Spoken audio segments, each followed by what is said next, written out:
नमस्कार। गजल, जब हम ये शब्द सुनते हैं तो दिल और दिमाग में क्या आता है? मोहब्बत, दर्द, जिंदगी के फलसफे।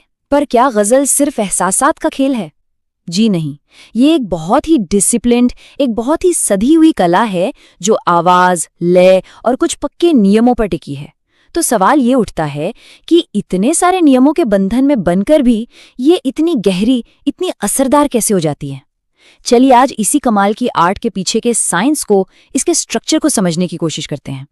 इस सफर की शुरुआत करते हैं नासिर काज़मी के इस मशहूर शेर से। वो कहते हैं गजल काफिया पैमाई है नासिर, ये काफिया पैमाई जरा करके तो देखो। मतलब लोग सोचते हैं गजल बस तुकबंदी है, राइमिंग वर्ड्स को जोड़ना है, लेकिन नासिर साहब चुनौती दे रहे हैं कि अरे जरा ये तुकबंदी करके तो देखो, तब पता चलेगा कि कितना गहरा समंदर है।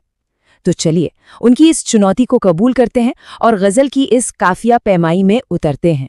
तो किसी भी खूबसूरत इमारत की तरह गजल की भी एक मजबूत बुनियाद होती है। उसकी जो इमोशनल पावर है वो हवा में नहीं, बल्कि एक बहुत ही प्रिसाइज स्ट्रक्चर पर टिकी है। और इस स्ट्रक्चर के दो सबसे बड़े, सबसे अहम पिलर हैं, काफिया और रदीफ। इन्हीं दोनों पर गजल का पूरा महल, उसकी पूरी शान खड़ी होती है। चलिए पहले पिलर की बात करते हैं, काफिया। अब ये काफिया क्या भला है? बहुत सिंपल है, ये है राइम, यानी तुक वाले शब्द। ये वो शब्द हैं जो हर शेर में बदलते तो हैं, लेकिन उनकी जो राइमिंग साउंड है वो पूरी गजल में एक जैसी रहती है। इसे गजल का दिल कह सकते हैं, जो हर शेर में एक ही लय में धड़कता रहता है। तो सवाल ये है कि एक शायर काफिया चुनता कैसे है? क्या ये बस अचानक से दिमाग में आ जाता है? नहीं, ये एक खोज है, एक क्रिएटिव प्रोसेस है। सफर शुरू होता है किसी एक शब्द से और उसके अंदर छिपी तुक यानी राइमिंग साउंड को ढूंढने से। शायर उस शब्द को अलग अलग तरीकों से तोड़कर देखता है, जैसे कोई जौहरी हीरे को तराशता है। चलिए इसे एक एग्जाम्पल से समझते हैं। मान लीजिए शायर के जहन में शब्द आया सिकंदर। अब वो तुक कैसे ढूंढेगा? पहला तरीका, वो इसे तोड़ता है सिक और अंदर में।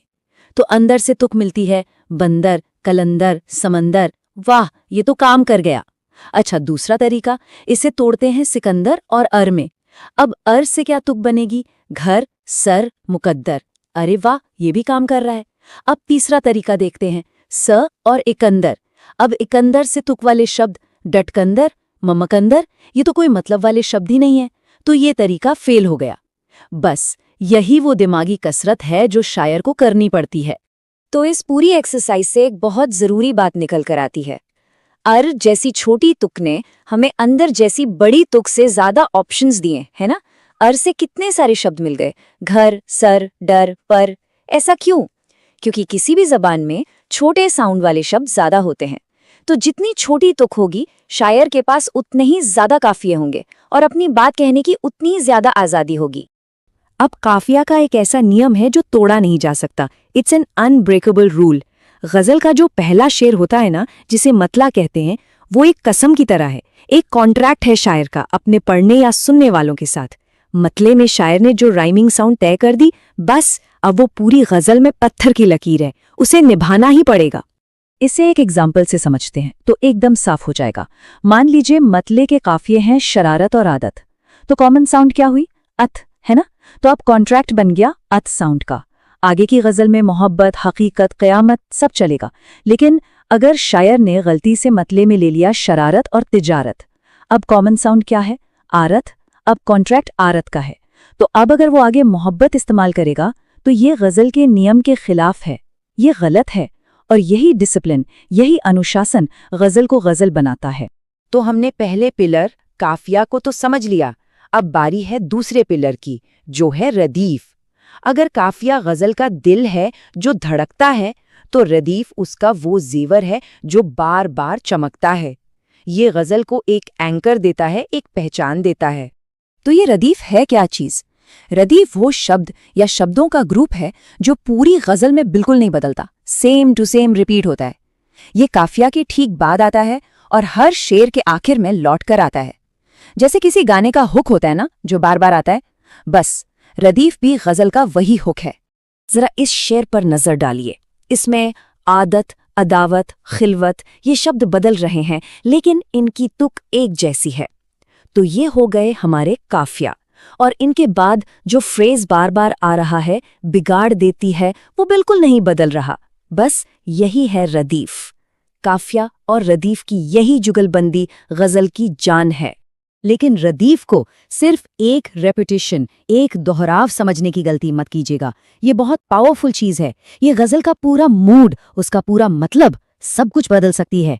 अब जो हम देखने वाले हैं वो इसका सबसे बड़ा सबूत है।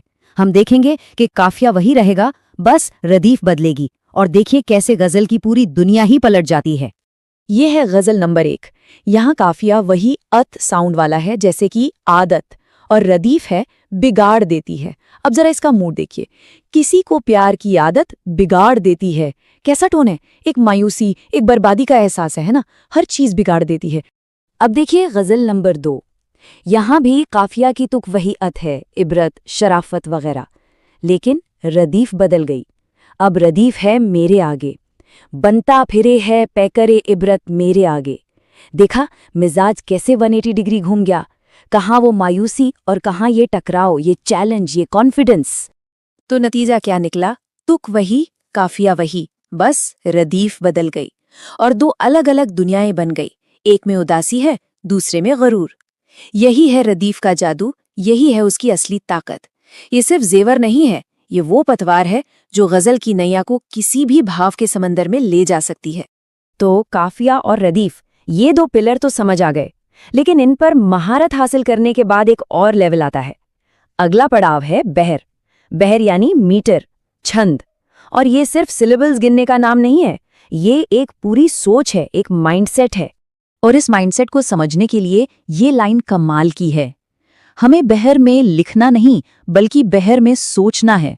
फर्क समझिए। आप पहले एक घर बनाकर फिर उसे एक ब्लूप्रिंट में फिट करने की कोशिश नहीं करते। नहीं, आप ब्लूप्रिंट के हिसाब से घर बनाते हैं। ठीक वैसे ही एक उस्ताद शायर पहले कुछ लिखता है और फिर उसे मीटर में फिट नहीं करता, बल्कि वो मीटर में ही सोचता है। उसके ख्याल, उसके शब्द, वो पैदा ही उसी लय, उसी बहर में होते हैं। तो बात घूम फिरकर वहीं आ जाती है। एक तरफ हैं गजल के इतने सख्त नियम, काफिया, रदीफ, बहर, और दूसरी तरफ है वो गहरे एहसास जो ये पैदा करती है। सवाल ये है कि इतने बंधनों के बावजूद इतनी आज़ाद उड़ान कैसे? ये नियम जकड़ते हैं या संवारते हैं? शायद यही तो कला का असली जादू है, जहाँ डिसिप्लिन और इमोशन, जहाँ स्ट्रक्चर और फीलिंग एक दूसरे में घुल मिल जाते हैं। ये एक दिलचस्प पहेली है ना?